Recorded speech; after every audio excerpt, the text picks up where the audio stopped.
Hey, Dee-Doo. That's who. Doing plumbing and heating since 1964. I don't even know, but that's a commercial. Let me see. Gotta do the production. We need more light. That's the thing. We need more light. Yeah. Then I look younger. Younger. I hope I don't need that. Let's put that out of frame. Put that out of frame, out of sight, out of mind. I got notes. I did homework. I brushed my hair. I said brushed. Yeah. Do we have any Patreons? I didn't do that homework. I don't think so. Well, that's okay. Sometimes you get them, sometimes you don't. Oh, life's easy. Hey, I got some coffee, some nitrous. What the hell happened? All right, I got some stories and some questions. I fucking did. First of all, I was just on Instagram, and we're going to get into this immediately. Laura Bites just posted a photo did you see that shit? No, but I know she's lost a ton of weight. Oh my God, she's fucking shredded now. Yeah. You go, girl. This is crazy. That's fantastic. That was awesome. That's just inspirational. You know who else posted? I learned about recently that guy from I don't remember his name, and I follow him. He was on Boy Meets World, all the football movies. He's a big fat guy. Oh, yeah. And now he's ripped, like a big mountain of a man. Before he was a mountain of a man, you're like, I could take him. Now you're like, I'm scared, sir. Don't touch. Ethan Suplee. Yes. I think his name is. Yes, I follow him. That guy is absolutely jacked. Yeah. I had no idea. I think probably Rogan, somebody, I don't know. Someone tweeted some shit, and I was like, what the fuck? And Action Bronson was like 350. My buddy Hidalgo just told me that, but I haven't looked it up. That's fantastic. People just getting shredded. Speaking of shredded, I'm going to drink my coffee and shit my pants so I get shredded. That's how I get shredded. Too much of this, and then you lose weight. If you have diarrhea all the time, it's hard to gain the pounds. You got the poo-poo panties. You can't gain the LBs, you know? That's a theory of mine. No, I've been... I think that's an eating disorder. Oh, yeah. Yeah, don't do that. I do my naturally. So many eating disorders, so many shit. We just need to be taught how to take care of ourselves. Hey, if you're eating Top Ramen and Kool-Aid, knock it off and go get some fucking broccoli, God damn it. Or you're going to end up like this. Sad and alone in the podcast room. Too high for your own good. You know what? Unnecessary things are done to things in the weed world. You don't got to dip a joint in the keef. You don't got to infuse it with hash. Why don't you just let hash be hash and let the doobie be the doobie? What's your problem? Now I'm over here trying to work out, and I'm just like, what is he talking to me? And then you're the only one in the room, you know? And you're just like, this is too strong. This is too strong. Just a nice, normal, good weed, though. Strong weed. Just good old strong weed. I take back on that regular weed shit. I don't want no weak weed. I want some good sun and soil, organic, some bat guano in it. Just put bat shit all over it. I'll eat it. I'll fucking... that weed, not the bat shit. We're going off the rails today. Humana.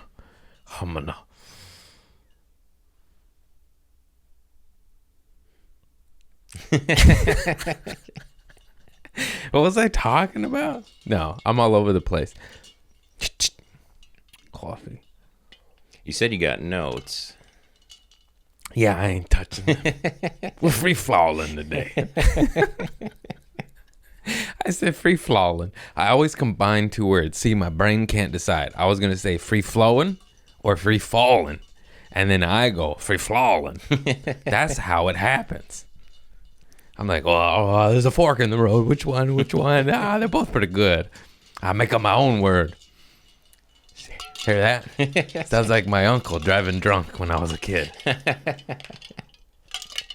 My godfather would always have a cooler full of beer in his car and just fucking had a system, you know?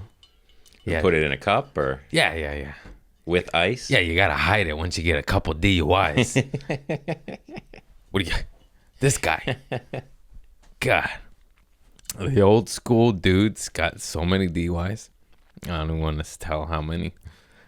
So, well, the laws used to be different too. Like the blood alcohol content was even higher. Yeah. It's just crazy. It's quite awful that was a thing, but it was a thing. Like you could just drive hammered. That's insane. Isn't that insane? Yes. I'm not a fan of laws, but some laws are good laws. Yeah. Driving shit face is the worst idea. I want to get that across. I'm not promoting drunk driving. It's the worst idea on planet Earth. You could kill someone else or yourself, or run over a mailbox. That's kind of exciting, but still bad. Still property damage. Big whoop. But the other stuff very bad, very bad. Loss of life. If you kill some begonias, I'll kill you too. But that law needed to happen. That's a good one. Not a big fan of DUI checkpoints. That seems a bit much. Yeah. How about if they're swerving, you go get them? Yeah, would you just stop at me, searching me? I don't know what I have. I could have dropped something. So there's a big fat mushroom the size of my cock under my seat. How'd that get there? I don't know. Don't be sweating me. I didn't ask you to look under there. What's your fucking problem? God, get off my back. I definitely think about the cops more now that I started chiefing. Yeah. That enters the brain. I'm like, oh, leave me alone. I know it's legal. But it's like, it's legal if it's in your trunk, but if it's in your glove box, I think it's... Yeah, and my paranoid ass does it that way now. Yeah, you should. I mean, that's the smart way. I just go. I just throw it in there. The whole place stinks. And I'm like, I don't know. Someone threw it in there. It must have ran by when I was putting my groceries away. I just bought some chives. And I was putting my chives away. And then this man just happens to throw a roach, a half a joint in there. It's real stinky. Half a dubers smell. Smokers. You know what I'm trying to say. When you smoke some of it, what is happening to my boys? Why am I talking like a beatnik now? Cuckoo's nest. Cuckoo still haven't touched my notes, Chris. You proud of me? Yeah. Yeah, that's right, bitch. I'm just kidding. I'm sorry. Did you hear about in New York now that they're making weed legal? Cops can't pull people over for smelling weed. Good. It's about time.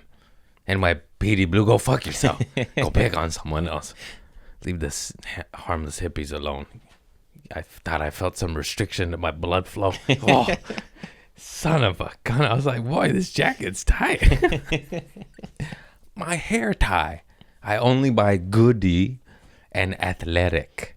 It's softer. Doesn't pull your hair. It's quite nice. Are those two brands or is that one? It's the subdivision of one brand. It's Goody, but it's like the style is Athletic. All right. Yeah, they got different kinds of hair ties. What is this? There's nothing on here.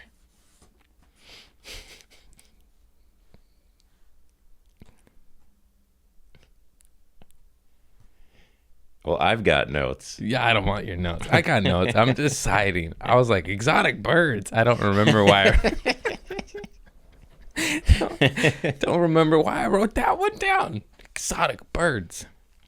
Oh, I remember. Me and my lady, Sadie, my lady, were driving through the hood, and they always got exotic birds in the hood. Why is that? Like as pets or just around? As pets around. Sometimes they get loose. But there's always an exotic bird store, like in the hood. Not so much In the nice neighborhoods, though, I can't, but that's a thing. I need to tweet that. I'm gonna tweet that. Hoods be like, we got exotic birds. We're not the hood. It's like the worst pet, excuse me. Oh, tell me how you really feel. Freudian slip. Fuck that cocksucker, Freud. Get out of my head, sir. You're a cokehead. You know, he was a cokehead and he got severely addicted to coke. He tried it, he promoted it, and then he was like, oh shit, this shit's addictive. And then he recanted his statement. But it was too late. The cokeheads were loose. That's a true story. I'm going to start doing segments, High History with Craig Conant. There we go. That's a good Sigmund Freud be giving you that white china. That's something else, but you know, I was trying to be quick and witty. Was it legal too? Yeah, this was like back when that old fuckface was alive. 1800s. 18 Dickety 2, they called it. 18 Dickety 2, when all the dickheads lived. That fucker was the godfather of fucking with your mind. It's like, hey man, I'm fine. I'm a farmer. Don't be. Mind your business. Don't mind where I put it in the dirt. You leave me alone. Get out of my head, Freud. That whole name, too. It sounds like a schmuck name. Sigmund Freud. Oh, you're so smart. Okay. It's like that Darwin fella. There's plot holes in everything. Fucking. Wait, what do you mean? I have no idea.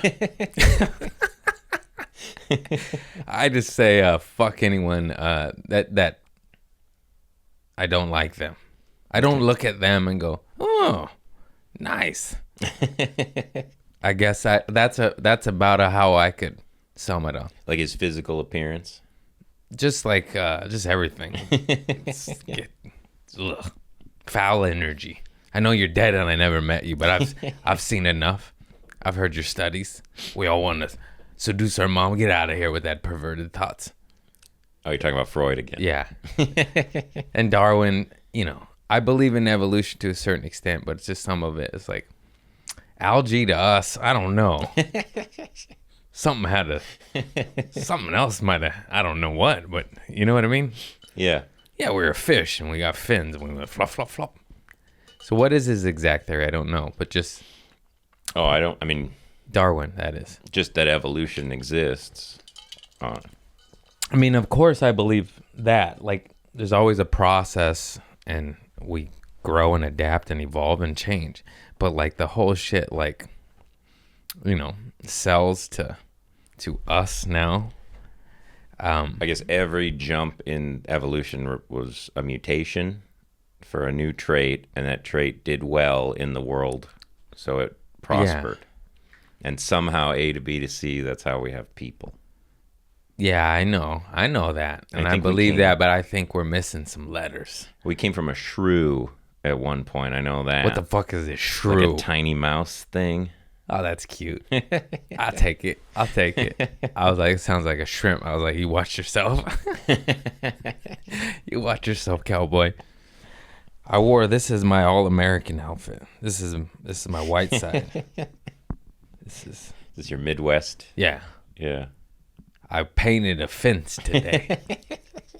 I painted a goddamn fence. I'm wearing a Carhartt jacket, original Carhartt colored.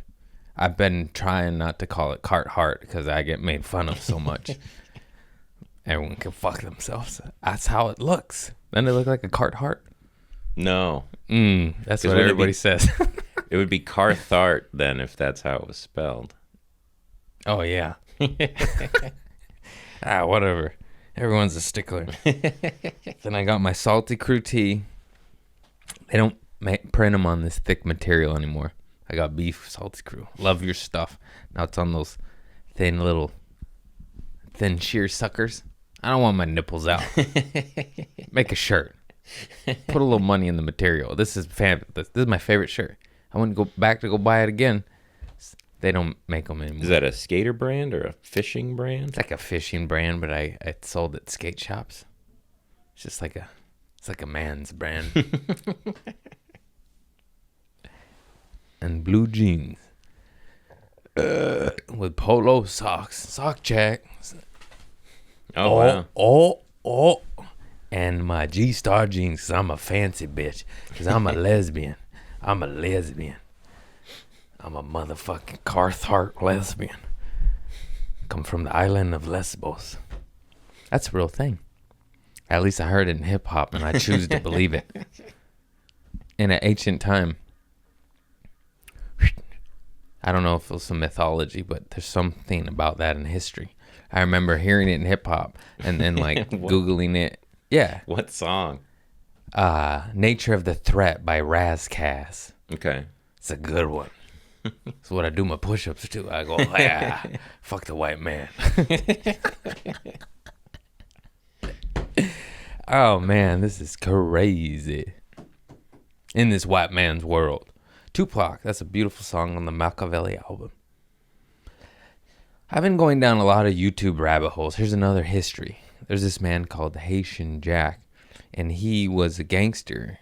And he also just looks very non-threatening, but all the YouTube videos, they're like, is the man you do not want to cross. And he is supposedly the one, not supposedly, like that set up Tupac the first time he got shot. Oh. We got shot 5 times, and he got robbed. It was him. And then I guess the whole beef was Tupac thought that Puff and Big knew about it. I believe he didn't think that they set him up, but they knew and didn't warn him. And that was the beef. But they said they knew nothing about it. And I don't know. I'm a huge fan of Biggie too. I believe him. Because they were friends, you know. Yeah. At that time. Like, if you find a street thug's going to rob your friend, you're going to be like, hey, man, heads up. Yeah. Don't go there. Why don't you stay home today and put on a Glock? Put it right there. Anyways. Yeah. Diving down YouTube rabbit holes on hip-hop history. Something else, too. Is that what started the rap beef where they made all those songs? Yeah, and the whole East Coast, West Coast that got blown out of proportion. It's all such a shitty thing that people die in the hip-hop world. It's like, God damn, man. Can't you guys just fucking, maybe just a little fist fight, maybe put a little blade right here, so you get beat, just hurts real bad. You got to murder. Come on. Everyone's crazy. Anyways, maybe we'll get to the notes. I just stopped watching documentaries on Pac because I'm like, oh, yeah, he dies at the end. And I just get so sad every time. I'm like, oh, 25. That trips me out. 25. I was at home with my mama with scabs on my nutsack at that age. He died and he was a living legend. All right, where to begin? Exotic birds. Okay, first of all, thank you to my agent, Stu Golfman. Oh, my God. This motherfucker. Watch this shit. What? Oh, speak of the devil, he just texted me.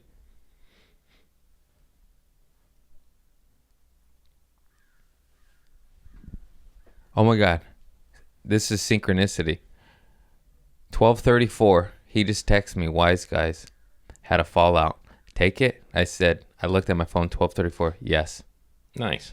That's crazy. This was on Do Not Disturb, and I was talking. He's the topic because he calls me 2 to 3 times every day and brings me work, and I am like literally I'm getting scared now. I'm going to read you all of the dates now, and I need to add one more, May 7th to May 8th. Oh, no. What is that? Hey, flip up my calendar real quick. Sorry. Oh, it's empty. Nice. Okay, I just panicked. Thank you, sir. Because I'd be double booking. This guy's crazy. This guy just calls me. He goes 2-3 times a day. Hang on. Ready? Watch this. Watch this. I need to add one. May 7th. You got to act quick, though, because, they send an email out. They have a fallout. They send an email out, 2, 3, 4 guys. Oh, yeah. You got to get it. That's why I was like, that was perfect. You wait 10 minutes.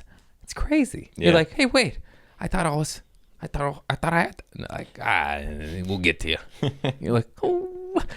Watch this. You ready? Thank you. First of all, thank you, Stu Golfman. Here's my tour, baby. You motherfuckers ready? Let's hope I don't start this.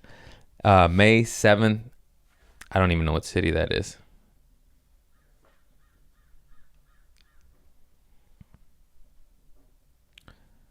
Sorry, guys. Gotta get these gigs, though.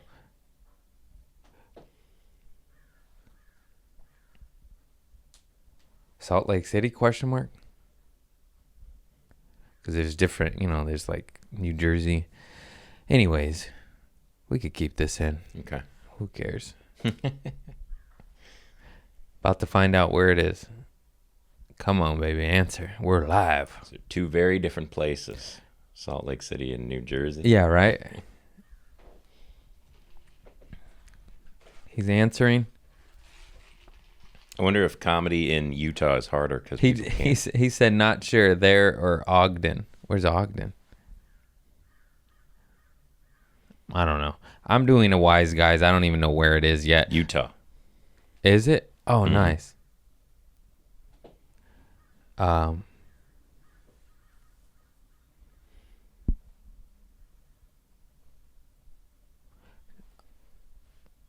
Okay. All right.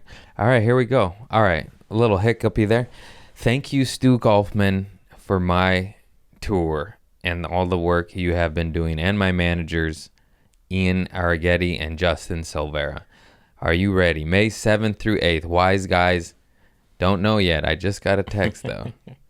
Wasn't him. May 7th through 8th. Wise Guys.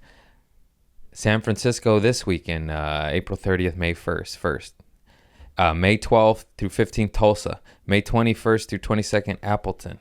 May 23rd, Philly. May 26th, Baltimore. May 27th through 29th, Washington, D.C. Oh, there's more, bro. That's May. This guy's crazy. I don't even want to keep going. I got to read. I hate reading. June 2nd, Irvine. I'm headlining Irvine Improv. Nice. Fuck yeah, dude. First time ever. June 19th, hold for Alabama.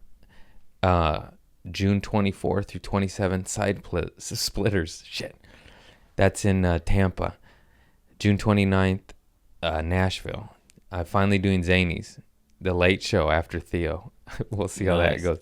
June 30th, Stardome. I believe that was Alabama, too. July 1st, Atlanta. July 6th, Punchline Atlanta. That's an A Club. Nice. Thank you, Punchline. July 6th, Helium Portland. July 7th, Spokane, Washington. July 8th through 10th, Seattle. July 11th, Tacoma, Washington.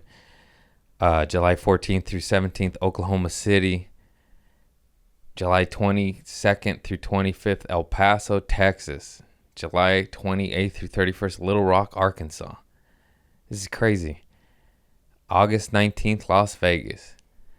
August 26th through 29th, Edmonton, Alberta, Canada. But we'll find out, guys. Yeah.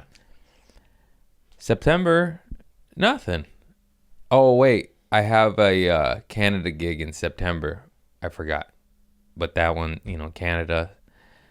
October 6th through 7th, hold for Houston. So that's in negotiation. October 8th through 9th, Austin, Texas. October 10th, Dallas. October 12th through 16th, Winnipeg, Canada. October 21st through 24th, Westminster, New Westminster, BC, Canada. Wow. Fucking nuts. And he just keeps calling me every day. I'm almost like, I'm overwhelmed with joy, excitement, and fear. Yeah. I'm just like, I've never done this before. God bless you guys. So there it is, baby. I'm coming on tour. Spread the word. Text your homies. I have updated a lot of it on my website. There's still a lot more to come. And then, it takes time. You negotiate, get the deal, and then you got to wait for the ticket link. Then they put on their website, and So if it's not on my website, it will be soon, is what I'm saying. And all of this is happening literally as we speak. This guy is fucking insane. I love you, bro. Oh, man. I'm betting on myself. Because I told him I was like, hey man, I think I could sell tickets. I just need to get out there. And I had some clubs messing with me, Yeah. having me. And then I was frustrated because it's like I had like, 7 cities. And I was like, I just want to go to the people. And now I got what I wanted. And I'm scared. I love it though. Good. As I've been saying, good problems. I'm like, I got to book flights. I'm a one-man army over here. Yeah. I know it's a beautiful, beautiful thing, but I was like, I got to do flights, hotels, promote, commercials. What's it called? Advertising, Yeah. I was like, oh, man. Good new territory.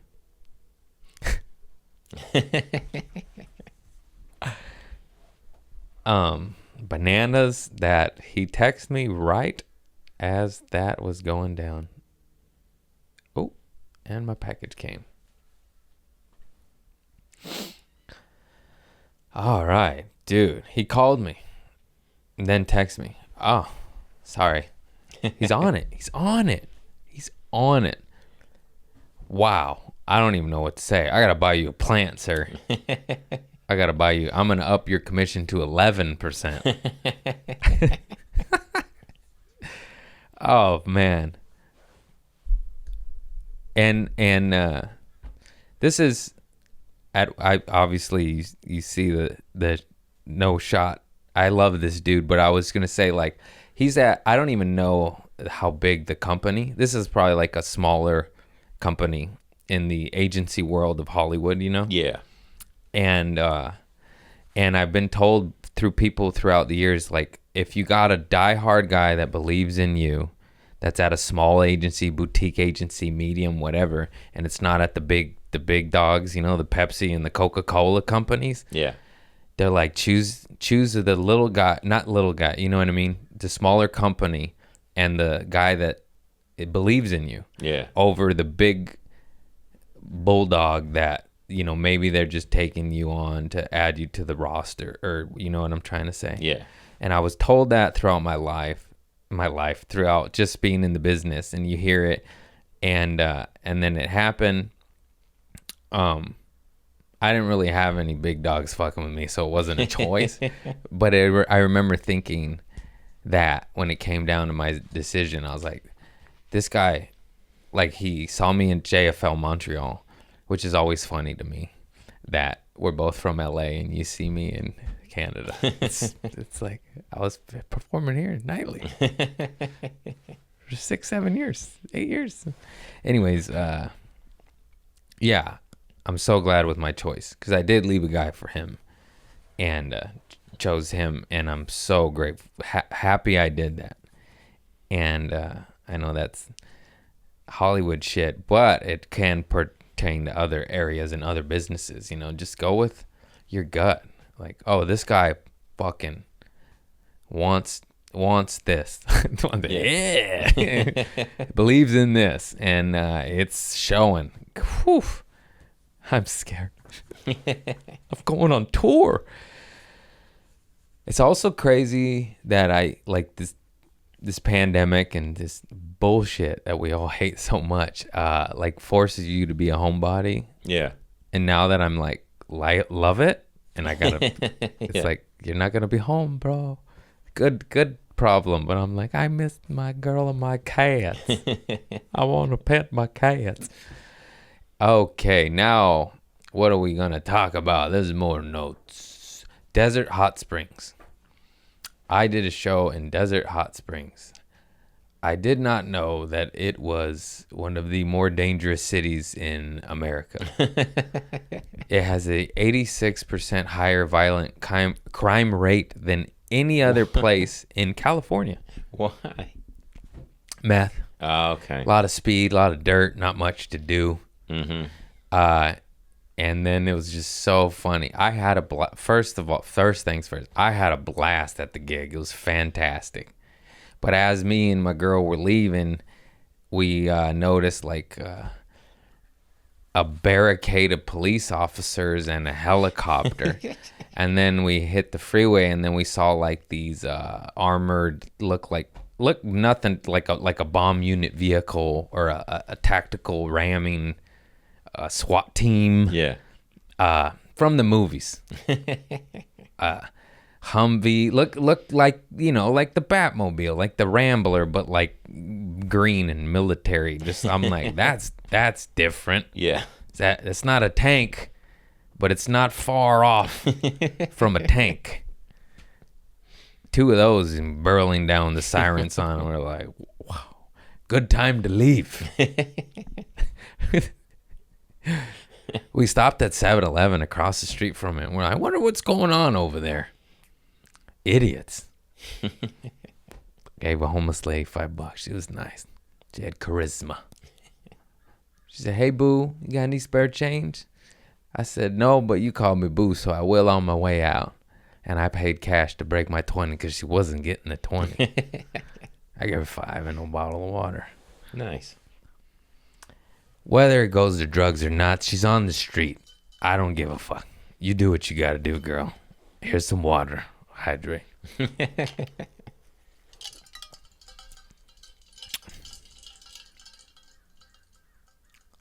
Yeah, so we get booked by my buddy Jack Fink, and he's just a funny guy. And he it's called, I forgot what it's called, Mirage Springs Resort.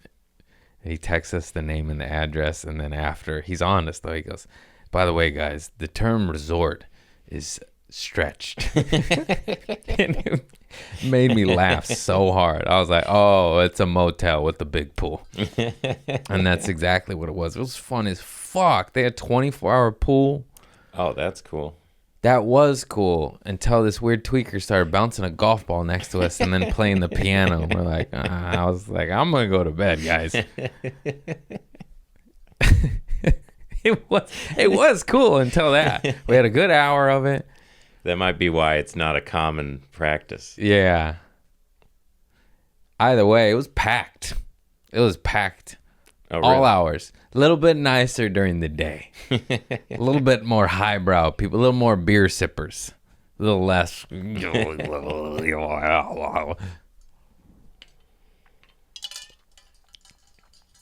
Haja. It's how most 24-hour things work. Yep. The grocery store. Yep. I thank God Trader Joe's been 24 hours. Yeah. My buddy I grew up with, Max, worked at Albertsons in the Union.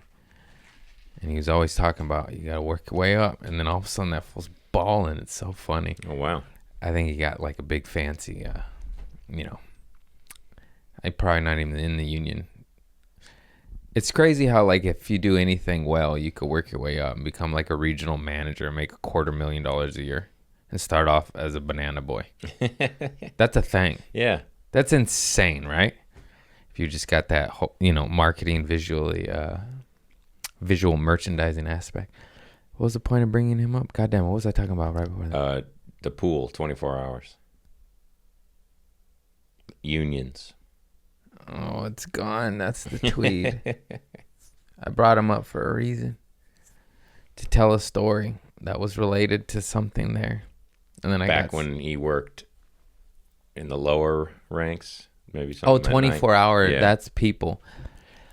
He would tell me, because he would work different shifts, as the new booty at the store. Yeah. You work all of the weird ones. As I did. Did you do that? 4 a.m. to noon? Yeah. And that was stalking, though, so it wasn't that bad. So we weren't 24 hours, but that's when the truck would come and you unload it. And then you just zombified. But he would work late nights. He's like, dog, the people that come in at night are so weird and different. And not always drug addicts either. Just the hermits, Yeah. the shut-ins, this is pre-Postmates, pre-delivery era, So all those people that never wanted to see another human being, Yeah. whether they're tweaked out or not, Mm-hmm. they still have to eat. So they come, and he's like, the people. He's like, it's scary. It's like, he's like, sir, have you heard of the sun? Go in the sun. What are you doing? We get some of those even at like 8:45 before we close. Oh, yeah. The last minute. Yeah. They're like, I need to eat. I avoided it this long. Social anxieties, it's a real thing. It's crazy. It's why Valium was invented. Valium. Valium? I think that's right. Am I saying that right?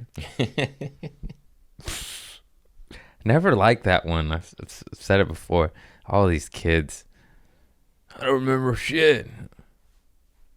I want to remember how I felt. I want to remember the good feelings. That's why I took them. You want to take that away from me? Get the fuck out of here. Get your Klonopins out of here.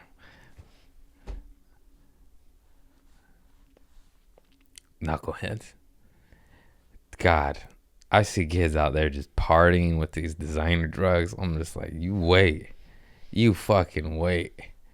It's all fun and games. Then a decade goes by. And you're pushing rocks out your ass and you get a hemorrhoid. You fucking wait. You said, oh yeah, it'll happen to me. Oh yeah, that's what they all said. It'll get you one by one, motherfuckers. Get out. Get out while there's hope.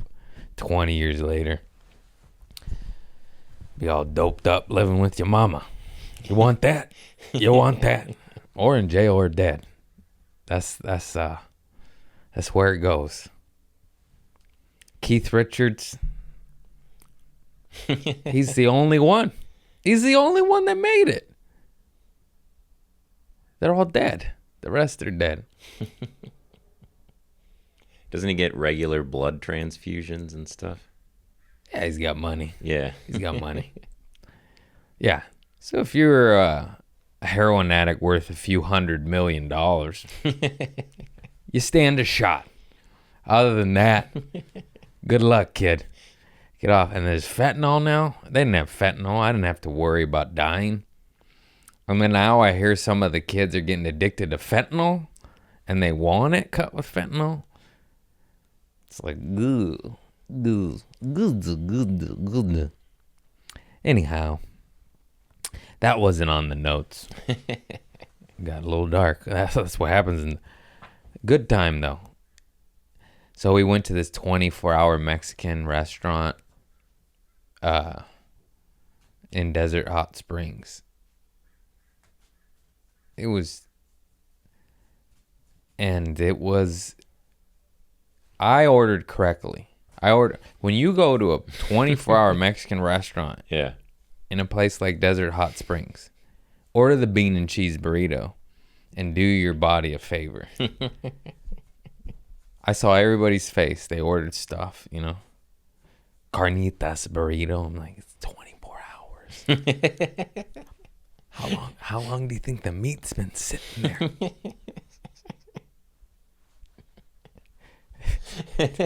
We're on the tail end of the day. What are you doing? Carne asada? From what time? From what time, sir? They all got beef burrito. I saw their faces one by one turn sour. You could see it. Just a little bit of their soul was stained after that.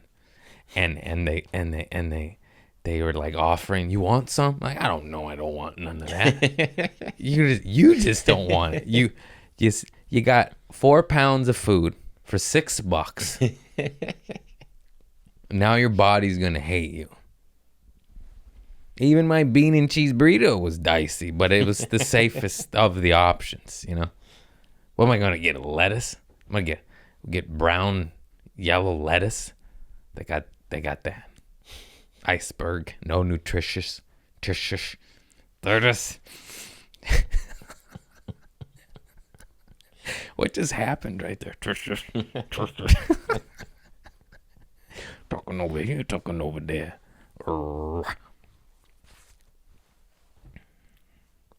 I think I told you I had a cockeye manager, and he was always mad at me because I was a bad employee because I was on drugs. And I was like, but I'm like, who are you looking at? I know that bit's been done, but it was a real thing that really happened. When you get a cross-eyed man who's cross at you. Yeah. Yeah, I said it. They go like this, and you're just like, all right, dude, I can't really size you up. Engage the anger in your soul because one's... I was my old one from Torrance, Ray. I named him. It's okay. He didn't like me and I didn't like him. But it was at a actually he was cool. And the only reason I didn't like him was because he didn't like me. But I promise you, I deserved him not liking me. Yeah. He probably should have hated me. But maybe I was entertaining enough to where the shit show was just like, I'll give this a gander. So yeah, he actually was a nice guy. I feel bad. We'll bleep his name out. All right.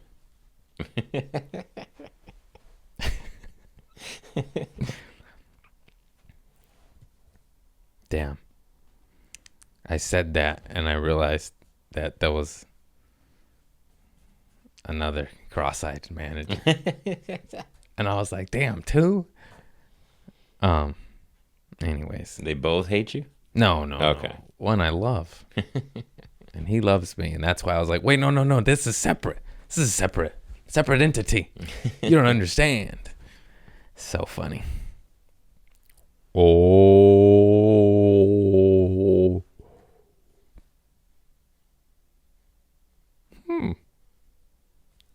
Now we talk about Mark Hayes' show at...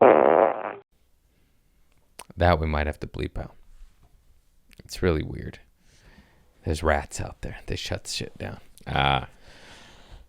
Okay, I did a show with my bud, Mark Hayes, and this motherfucker... It actually wasn't his fault, but even so, if it was outside, there's still no light. So it rained on the day of the show, and they moved it from outside to inside. And there was no... This was the worst case scenario for a stand-up show. There was no lights in your face. You're standing in dark shadows. Mm-hmm. You're next to the DJ booth to where if you get too close with the microphone, it goes, the feedback. Yeah. Then the piercing. Mark kept doing it, couldn't figure it out. And Mike was like, step away from the speaker, you idiot, because he kept going closer. Yeah. And then this was like crazy. That's how the show starts. Just feedback, just sounds explosive. And then there's a gap in between the comics and the audience, and the gap is the pathway to the kitchen and the restroom. So it's just a bustling and then it's the audience, and you're in the and then the microphone cord is 3 feet long. 3 feet long. And guess who he has on the lineup? Craig Robinson, Theo Vaughn, Harlan Williams. I'm trying to think if there's any other famous fucks. Wow. No, that's the famous fucks. Jackson McQueen, me, and Lenoci. And we're doing this show. And then I get there first, and Mark goes, boss, I got you going last. And I was like, whatever, what am I going to say? Hey, Theo, can I go before you? I was like, I don't give a fuck. I was a blast anyways. But I'm just like, dude, like, I know this is a niche market. I don't know who's listening. But if you're doing shows, there's these little lamps clamp lamps at Home Depot. They're like painter lamps, the little tin foil. They're $8, $12. For under $25, you get lighting for any show. It's what we use at the beginning of this podcast. Yeah. They work. They work. And especially stand-up. I don't know about filming, but stand-up, they're perfect. It's all you need. I just did a 420 show. They bought this super $300 light hand cannon, and it didn't work well. We were baffled by it. We're just like, how does this not work good? My flashlight works better than this. He returned them. He's like, fuck this. Why did I just buy this expensive hand cannon that does not work? And I was like, dog, just get these Home Depot clamp lamps. Fucking throw them in a cloth bag in a closet. And it's legitimately the best lighting ever. Tammy Jo Deeren, the producer, taught me that trick with her shows. She just had these clamp lamps. It's great. Some of the best tape I ever had was under those lights. It's on YouTube. I think it's labeled like First Gig or something shit, or one of them. The one in the flannel gray flannel with the brick wall. Yeah, and I just and all the comics just did it, and I was just laughing. I was like, these fools do theaters, and they came home to a fucking bar show with a gap in between you and the audience, and it was still a solid show. Well, all the comics were, they're great, and it was still a great show. But I was just like, oh my God, Mark, an ounce of effort, sir. I called my homie Brett Banta. I was like, hey, you still got those lights? Because I let him borrow them for a sketch, And then he's like, yeah, I'm in Arizona. I have my daughter put them out on the porch.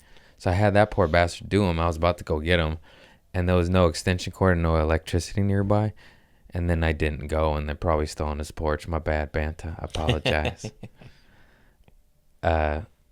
You guys. Fucking $21, you have a better show. Just one. If you really want to boil it, all you need is one. $12 with the light bulb for a good show. That'd probably be a memorable experience if you were in that audience, though. Yeah, for sure. Everyone knew it. I mean, like, they're just like, dude, Craig Robinson. Like, you know what I mean? He tried to walk with the cord. He's like, oh, God damn it. That fool was just, he's in movies and TV and commercials and stand-up, and he's on a bar show with me. Oh, man, I love that guy. He is so cool. He's the nicest guy ever, too. Oh, and then how could I forget? Grace at Vito's Pizza, which was across the street from the show, was like, hey, you're doing the show? You want some pizza? And she gave us 2 pizzas. And then I felt like a king because I was bringing in Vito's Pizza, which is the best Italian slice in Los Angeles. Go get it. It's on La Cienega. Vito's Pizza. And she gave me 2 pizzas, a white pie and a red meat pie. So it's meatball, sausage, pepperoni. Oh, my God.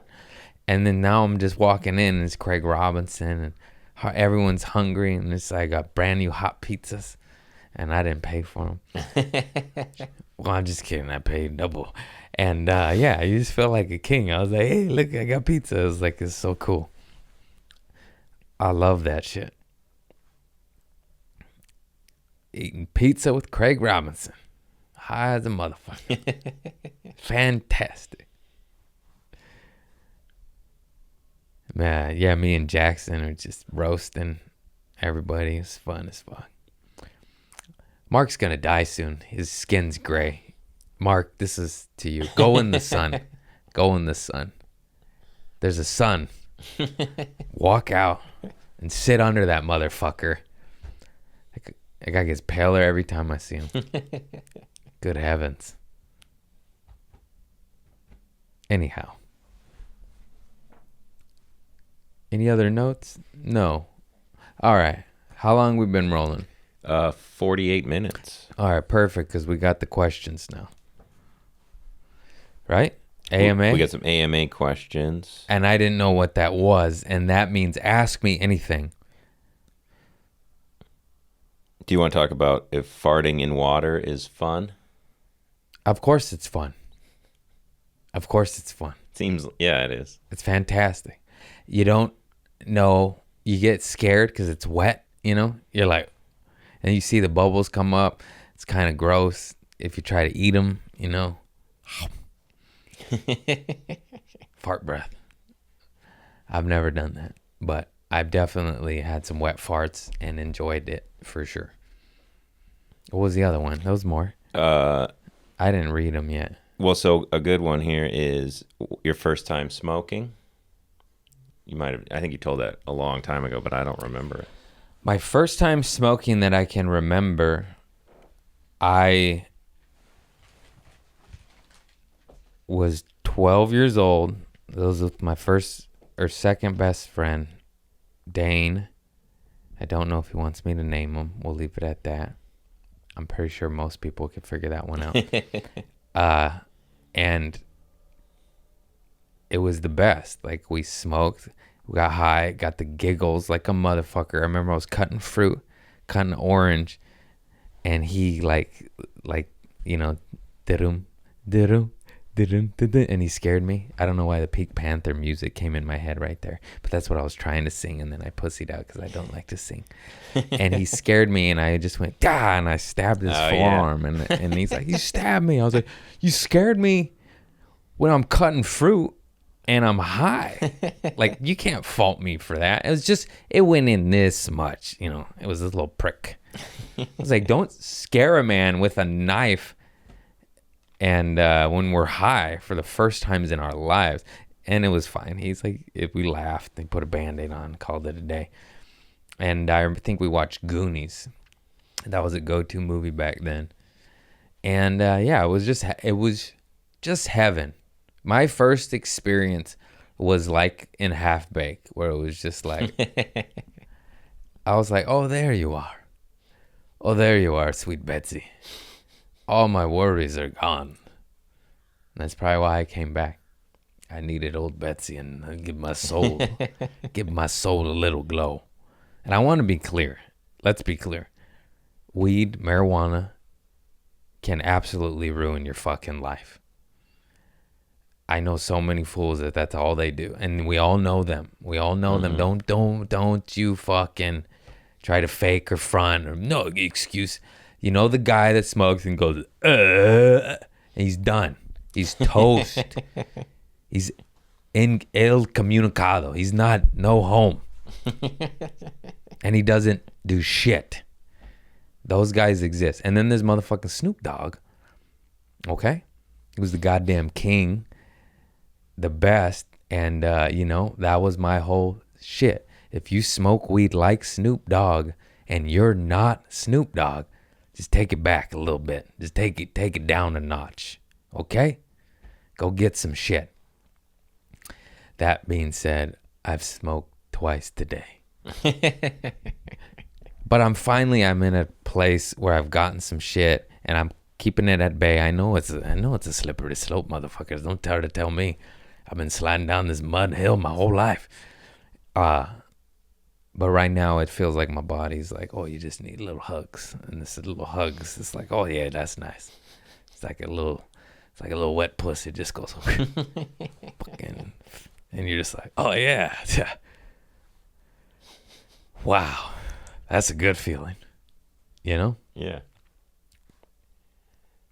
Yes. What has been your greatest inspiration? Ever, period? Yeah. Oh, god damn it. I don't know. How about inspiration lately? Okay. I'll try to answer both. I mean, lately, just DMX. He just died. I've been bumping the shit out of his shit. And I was a fan for sure, but I wasn't like a diehard like I am with Pac, you know? But I remember when he came out in high school, how I listened to it so much back then, and then visiting it again, I was like, this fool was so good. And the reason I'm saying all this is because he was from the streets.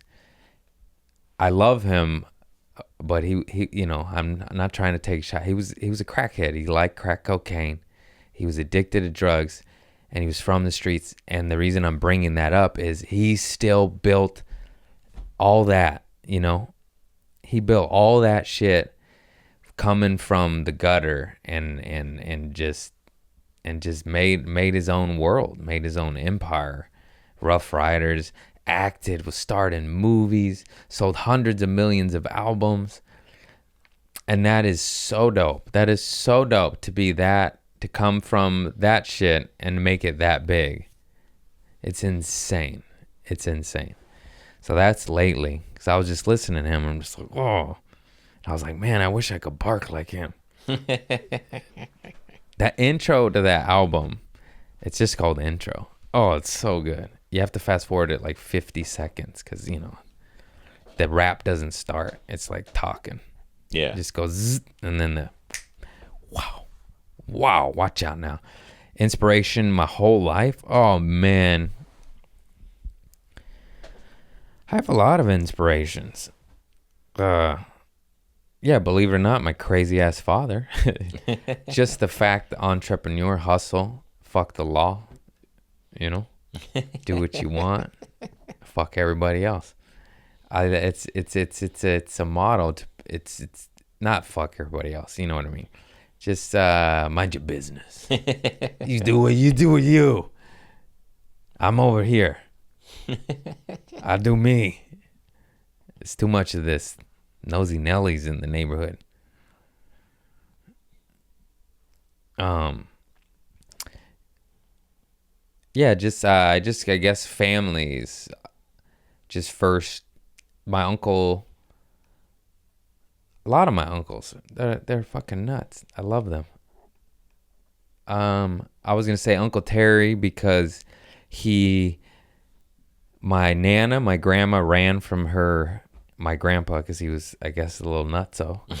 So she ran from the East Coast, from Boston to here, L.A., Redondo Beach, and then she was a single mother, and she liked wine, you know.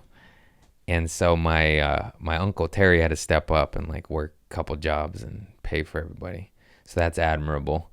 I wouldn't have done that. I've been like, looks like we're poor. I'm not working 2 jobs. Crazy. And then yeah. My grandparents too. Just getting all emotional. No, not really. I mean, yeah, it's good because you know their story. They came from Mexico with nothing and worked his ass off, and then started off in the projects, living in the hood, and then got 2 Mexican restaurants and a tortilla factory, and then bought a house and a little property, some land, and then did the damn thing. He did the American dream. That's fucking dope. That's crazy. And they told him he couldn't work, right? Yeah, so his story was he injured himself at work. I think he was mining, doing some labor shit. And then they wouldn't let him work, and they wouldn't pay him. And he's like, I'll fucking work. I don't care. I'll break my back. I got 7 kids to feed. Let me work. And they said no. And he's like, oh, well, pay me then. Like, I got 7. I got work. I got injured at your work. You did it. Yeah. I'm still willing to work. So he ended up suing. This is way back then, but I guess it was such a clear case that they awarded him like 10 or 15 grand. But this was, 60s, so that's a lot of money. And then he started 2 Mexican restaurants and a tortilla factory in San Pedro and Harbor City. And then he sold it and retired, and that was that. We should have kept it in the family, but that's neither here nor there. It's sad because all my grandma's recipes just kind of went out the window. It was the best. Anyone who had El Gordos in the fucking 80s in Harbor area, they know what's up. That was my grandma's shit straight out of Mexico. Oh my God. That's how my gringo ass is so picky with Mexican food. It ruined me. It ruined me. I know what I look like, but I got a palate like a motherfucker. That shit ain't from Mexico or someone that, I saw that noise was Chris pulling hair off the mic. That was a big hair. I know. There's so much hair everywhere. All right, next question. Lots of inspirations everywhere, really. You can find it anywhere. It depends how high I am, but tear up over a dandelion coming through the crack of concrete. I'm like, it made it. You fucking made it. That's crazy. It's just like, can you imagine that? Just being like 2 tons of concrete poured over you, and you're just like, you see a crack, and you're like, I fucking did it. Was I out of frame? Did I get it? No, I was in frame. That's what a dandelion does. That weed, this ain't even a weed. You eat the roots, good for your heart, cardiovascular. Know your Eastern medicines. It's crazy how almost all medicines come from plants, and we could just eat them or put them in tea. But no, we synthesize them and then get a side effect from it. Oy. Google some Googles. Activated ingredient. Google that ingredient. It came from some fucking weird plant. I promise. Will you have more of the family or old friends on the podcast? Yeah, I actually really want to get my homie JP from Texas on here because we have some stories. I think next I'll do a batch of friends, like a panel, and might might be some editing to do on that episode. Because we were knuckleheads, man. Just drugged out kids running amok, you know? Good times. The amount of cars we've fucked up. That's all I gotta say. Fuck. That's why anytime I get a dent in my car, I'm like, yeah. It's one for the karma. I had that coming.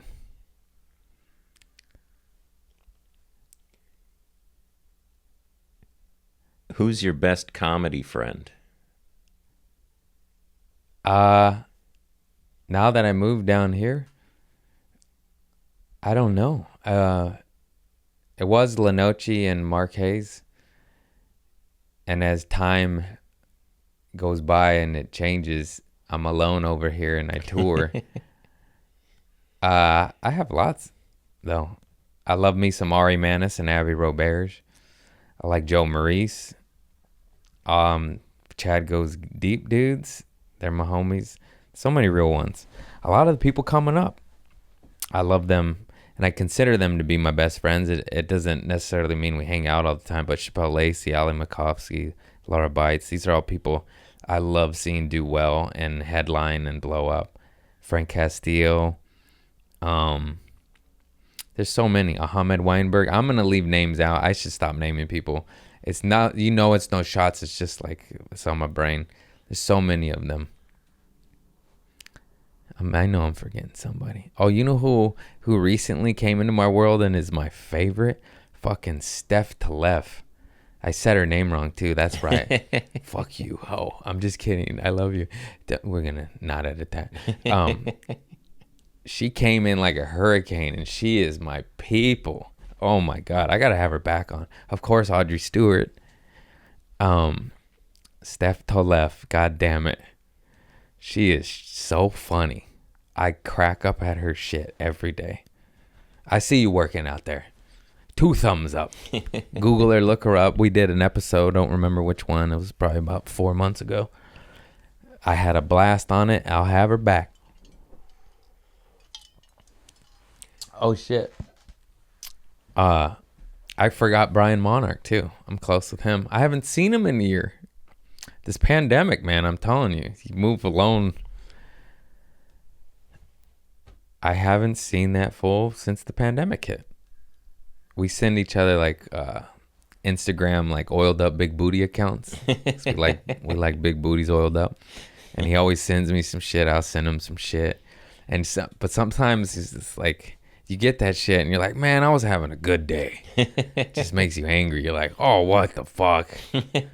That's so cool. You know? Guys are simple. It's big booty. Plus a million more. I can't recall. Oh, Derek Post and Hassan Ahmad. Oh, I got bonded with old the weirdo Jeffrey Berner in Austin. I always love that guy, but when you stay at a man's house, you bond a little differently. Yeah. A little more than just the hallways at the Comedy Store. I'm like, sorry, Jeffrey, that was your toothbrush. My mistake. Honest mistake. I've never done that before in my life. Oh, okay. I didn't with him.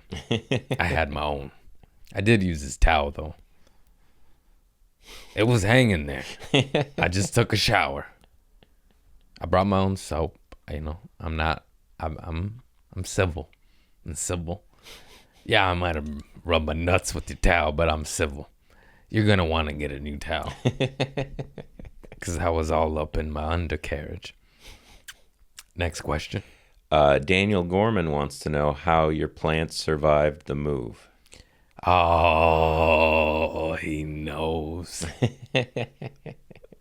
For those of you that don't know, that was Daniel Gorman, a.k.a. the big dumb white boy that I worked with at Trader Joe's for 8 or 9 years, whatever the fuck it was. And I call him big dumb white boy for a reason, because he's big. That guy just gets bigger. Speaking of weightlifter, that guy was a twig when I met him. Have you seen old photos of him? Yeah. He was a twig. That guy's back is bigger than that dresser. Fuck off, bro. Stop working out. You're too big now. He can't even wear jeans anymore. His thighs are too big. I mean, he wasn't as skinny as me. He's a bigger dude. He's like 6'2" or whatever, right? Or some shit. Yeah. 6'3". He's up there. But he could wear normal jeans, and now he can't because he's got the fat thighs, that bell bottom. Anyways, I love him, but he's also kind of my mortal enemy. And I got him into plants and Dr. Bronner's and Celium Husk. So you're welcome. Tongue scraper too, I believe. I don't know, but those are the things. And he bought you a bidet. He did buy me a bidet, and I installed it, and I loved it. And then I uninstalled it because I was afraid the property manager was going to say something. And now I still don't. I need it back. And he knows that during my move, that half my plants died because of all the COVID-19. They didn't get their vaccinations. And they died. No, just kidding. COVID's a hoax. I'm just kidding. It's jokes, everybody. God, you can't even make jokes. They died because the beach weather's different. It's like salty and like the wind's gnarly and the sun's different. Like it is. And it fucking murdered a lot of them. And I'm just like, oh. And I mean, people were like, put them outside, put them inside. I tried it. I put them in all the corners and they just didn't survive, man. Climate shock. Poor peace lily.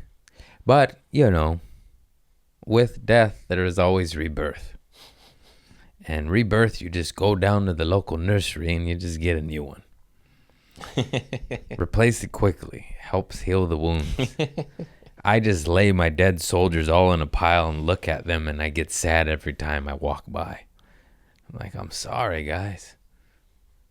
I need to get rid of them. It's hard.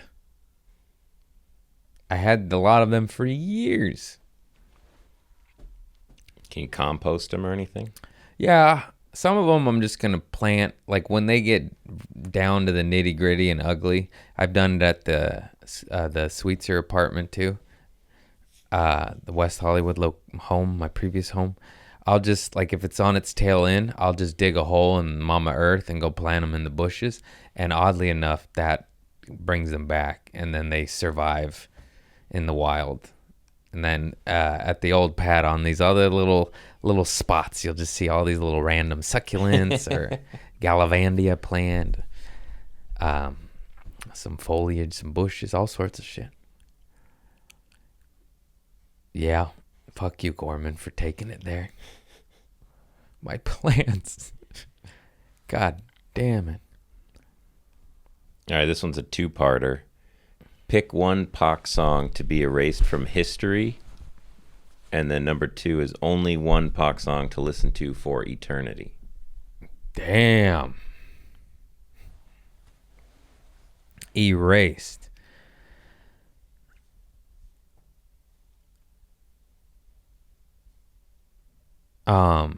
I don't know the name of it. I have to look it up. But there's some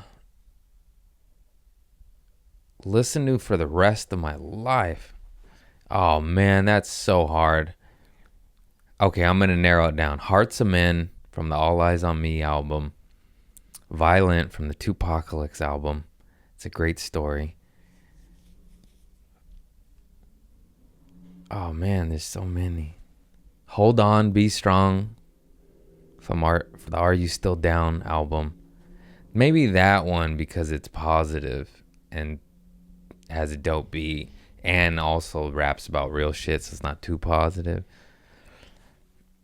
Just because it's like the Violent one is so good. But it's just like, do I want to listen to a violent story for the rest of my days?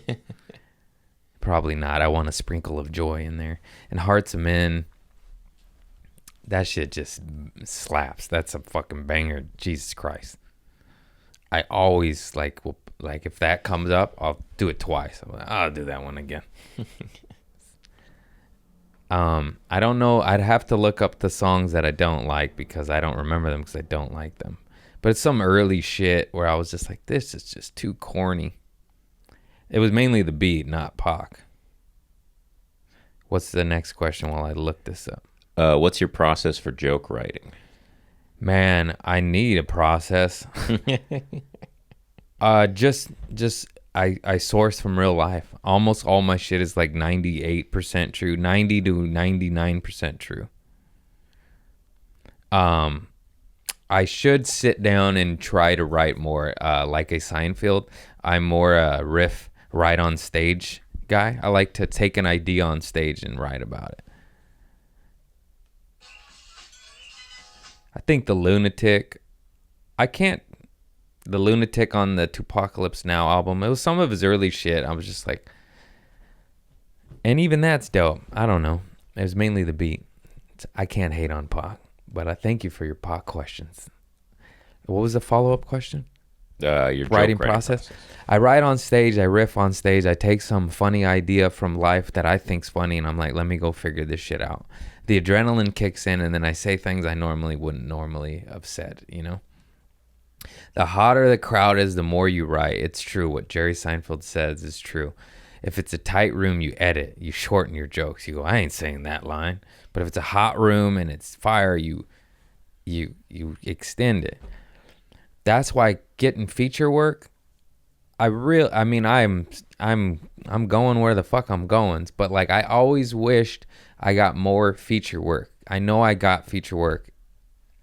Featuring for a headliner. You go in the middle, and usually it's sold out crowds, or hopefully it's sold out crowds. Depends on the famous fuck you're headlining or touring with. And I would always go like once or twice with like 4 different guys. I never went a lot.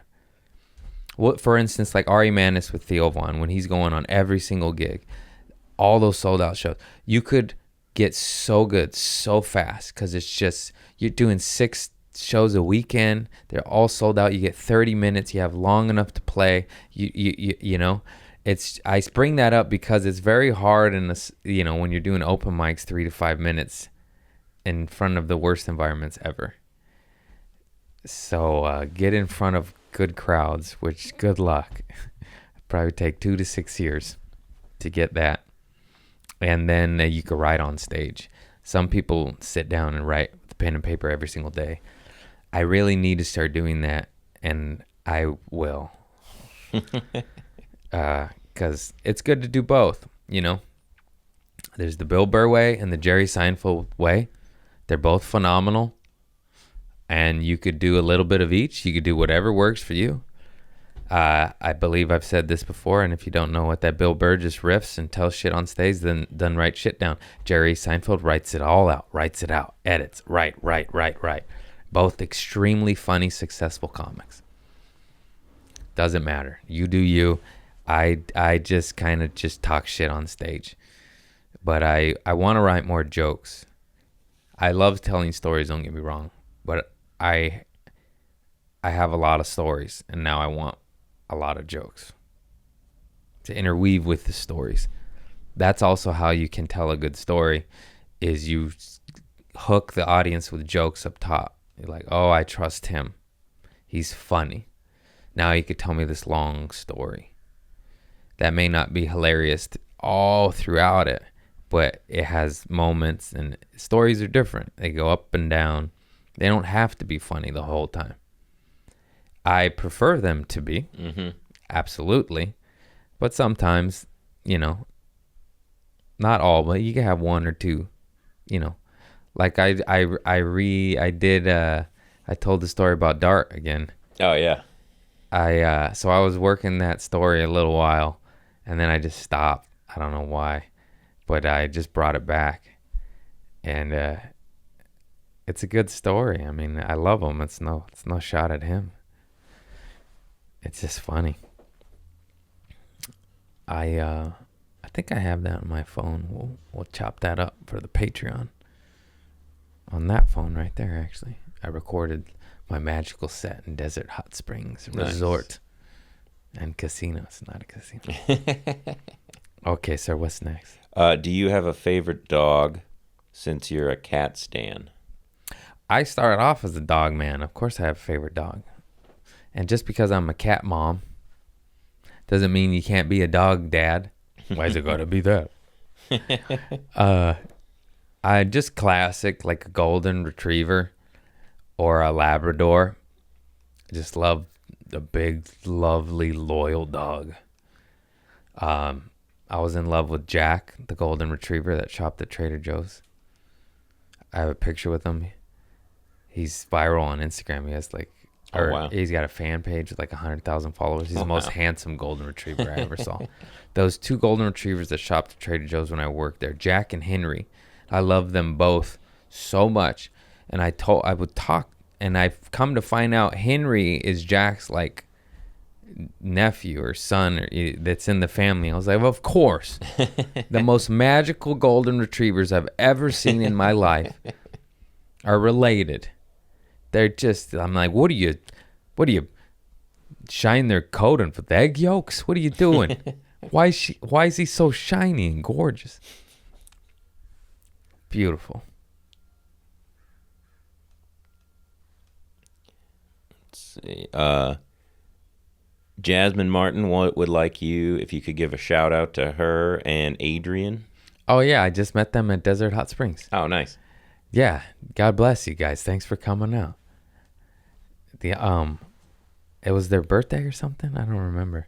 Either way, I love you guys. Thank you for coming.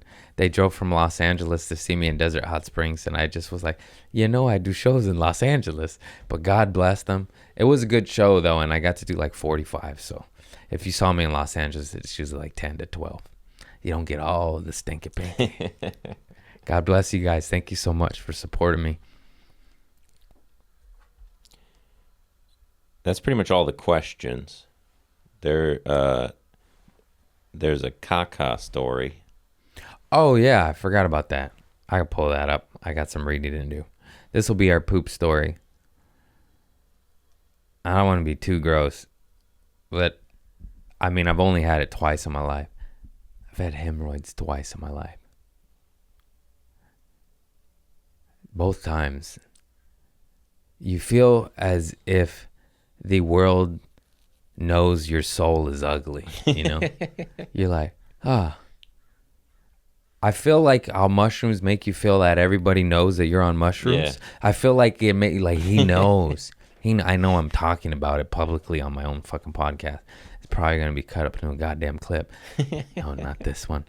But you feel like strangers know. You're like, oh, I'm uncomfortable right now. You know that it hurts. Everything hurts. Sitting hurts. Coughing hurts. Breathing hurts. What is that? Really, God? You need to put a flare right there? Fucking ouch. Two's. I've only had two. Oh, I heard the rumors. It's like, get them when you're older. I'm like, no. Here we are. Turning 36. How old am I? Turning 37? I don't know. Whatever. Doesn't matter. We're all going to die. All right, the poop story. That's right. I texted you. That's what I'm doing. I got off track. My hemorrhoid. Ouch. Everyone's like, you can push it right back in. It still hurts on the inside. Animals. I don't want to finger my booty anymore. I'm past that. I'm not on speed anymore. When you're on uppers, it's the thing to do. Don't ask me why. Ask me how. This is a story from I don't remember if they wanted me to name them or not, but I love her and she's amazing, and she's just like a comedy mother. She's just got she's awesome. She'll bake you cookies and she books you on shows. Anyways, let me see. Oh, I gotta look it up from her because I gotta remember.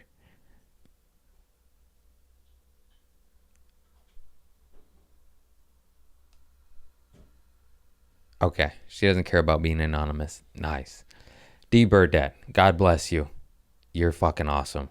She gave all the comics food when this pandemic first started. Oh, yeah. She's the booker at the Ice House and Yeah. helped running the Ice House Comedy Club in Pasadena. And she's the best. She just like went in there, immediately started booking dope comics, started baking fresh cookies for the comics. You got a little tag with your name on it, and you're just like, oh my God, you know? It felt like $1 million for a cookie. She gets it. She gets it. Anyways, pandemic hit. She had just stocked up the whole restaurant, you know. She's like, fuck, I got to get rid of this. And so she called up all the comics that weren't rich. I was one of them. And then we all went down there and we're just getting free food. And then it's crazy. She knew it was going to be here. We were talking about that. I was like, yeah, 2 weeks. We'll be back. She's like, I remember you saying that and being like, oh, no. You're shutting down the world, kid. And I was like, you were right. Anyways, she shared this story with me, and she's helped running Malibu Hot Springs. She's always into shit. She's getting working on a sustainable ranch and gonna make like a comedy camp. And she has this fucking bus she's building out. I'm telling you, this lady's fucking fantastic. So she was working for this lady that runs Malibu Farms Market, and it's super high-end and vegan and overpriced and organic stuff, but the people are very picky, and one of the vendors did a vegan food, and their booth was called Casa Pasta. So part of her job was to do a massive group text to all the vendors and give tent assignments and logistics and organizations and whatnot. And she said, well, I use the word caca so often that when I text on my smartphone, it autocorrect casa to caca. And I listed them as caca pasta in the massive group text to all the vendors. And she had to explain, publicly apologize, and almost got fired because the company was a little bitch. Yeah. This is my words, not hers. That's from me. Caca, casa, big whoop. It's one letter, grow up. Caca pasta. That's your fault for naming it caca pasta. Caca bitch, huh? So she almost got fired, and so now when I'm having one of those days, she calls them a caca pasta day. And I just thought it was so funny. And fuck autocorrect, because I've almost sent some crazy shit. I need to screenshot it, because of course I forgot. But some of it, I'm just like... Like, how did you mistake God bless you for big hairy dick? It's be like that sometimes. You're just like, what? I did not say that. You trying to get me killed? Not that there's anything wrong with big hairy dicks. It's just not God bless you. Different messages. Or maybe not, depending on what religion you believe. You fucking weird cults, you little sex cults. Sounds like a ruse to me. I mean, you do you. Whatever. That's what you say when someone sneezes. Yeah. God bless you. Big hairy dick. Ball hair. That's a caca story. Well, folks, I think I'm running on empty. How long did we run today? 1 hour and 23 minutes. That's fantastic. That's fantastic. Let me see if I pull anything from source. Zzz. We're physical beings, spiritual beings, and cerebral beings. No, I got that from Bob Proctor. I can't claim that. He's good. He's good. It's true. That's why we're always torn, because we're like 3-part beings. I said beans. I do realize this. I know this. Maybe that's why we're all fucked up and always torn in so many different places, because we have different... And you got to take care of each one. It's exhausting. You're like, I got to work out and go to the shrink and meditate. Okay. How about I drink Coca-Cola and eat a cookie and watch some garbage TV? Watch some CNN. I know they report the truth. They don't. It's all bullshit. Turn it off. Yeah, I shouldn't have looked up the source. This is how we end now.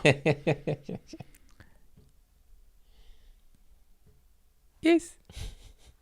Okay. If you watch the news, you're a lost soul. Go watch. Okay, I dare you to watch Democracy Now! With Amy Goodman. I used to watch that. I forgot about it because I had DirecTV. It's on some obscure fucking Link TV, Spink TV, I don't know, Minx TV, some fucking weird channel. But it was good news, and it was like PBS News, just no funding, no money, no corporate entities going like this. Their fucking alien robot dick coming for your soul. Just advertising, buy this. I'm listening to your conversations. Didn't you want this flannel? I did, you fucker. I fucking did. I wouldn't have got it if it just went shoom. It's like, are you reading my mind now? I don't understand.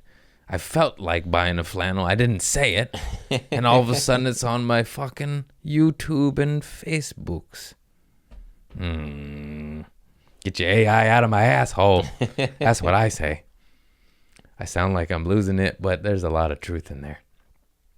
Sometimes the advertising, I'm like, oh. It is weird. I did need that. Yeah. And then I get it. And I feel like a bastard, but I'm like, it worked. I don't like that. Stay out of here. Stay out of my head. Oh, what was that? I don't know. Notebooks. Well, everybody, I love you. Please hit the like and subscribe. Thumbs up. We're all doing our best. Remember, when life gets down, go in the sun and rub the soil. Put your bare feet in the soil and fucking. Sounds weird. But you'll feel better afterwards. I'm just saying. Nothing like some skin touching the Mother Earth. Maybe that Freud was onto something. Call back. Wow. That's what I do here. The big guns. All right, everybody. I love you all. Spread the news that this show is the best show. Tell them there's a new king in town. I don't know my name. Fart King. Queef King? Caca King. Caca King. I don't want to just be known for shit.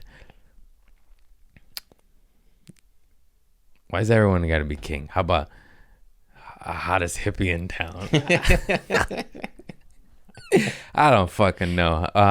Yeah, comment below what you think. Because you know how like, who comes up? Theo Von is the Rat King. Yeah. Bert Kreischer's the Machine. Yeah. Joe Rogan owns everything. No, I'm just kidding. Yeah, think of my name, and I've obviously a lot of poop names are gonna come to mind. I'll still take suggestions. If it's a slam dunk, I'll have to do it. I don't really want to, but I know that's where most minds are going to go. Yeah, let the jokes commence. Did I say jokes correctly? I don't think so. Oh boy, it's time to go to hell. I love you all. Peace.